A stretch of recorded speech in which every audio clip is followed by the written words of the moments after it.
OSBE ka kërkuar që ndryshimet në kodin zgjedhor të bëhen brenda vitit 2014, si dhe Parlamenti të plotësoj vendet bosh në Komisionin Qendror të Zgjedhjeve. Deklarata ka ardhur nga ambasadori Florian Runing gjatë një konferencë të organizuar nga Koalicioni i Vëzhguesve Vendor. Lidhur me këtë çështje, kryetari i Parlamentit Ilir Meta deklaroi se duhet arrijë një konsensus në lidhje me reformën territoriale, pasi duhet një ndarje e re para zgjedhjeve. Unë do të apeloja për një konsensus sa më gjerë dhe efektiv dhe të shpejt midis mazhorancës dhe opozitës lidhur me reformën administrative dhe territoriale. Kjo reformë, e cila në parim është pranuar prej kohësh, duhet bërë sa më shpejt në mënyrë që ti parapri edhe reformës mundshme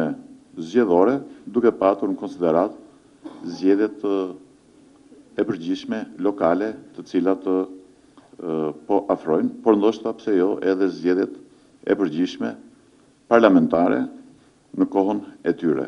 Edhe për ministrin e marrëdhënieve me Parlamentin Ilirian Celibashi, gjatë këtyre viteve janë bërë shumë arritje në përgatitjen dhe procesin zgjedhor, por ende ka punë për të bërë dhe ai kërkoi një konsensus për këtë. Ky është një proces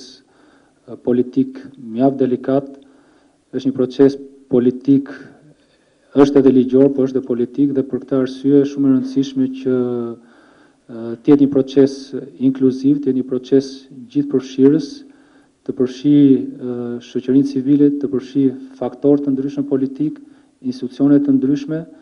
me qëllim që në fund të fundit procesi i reformës zgjedhore të jetë një proces i cili gëzon besimin dhe konsensusin e të gjitha palëve të interesuara. Ndërsa ambasadori i Bashkimit Evropian Ettore Seku, i pranishëm në këtë aktivitet, kërkoi që të merren parasysh të gjitha rekomandimet e OSBE ODIHR.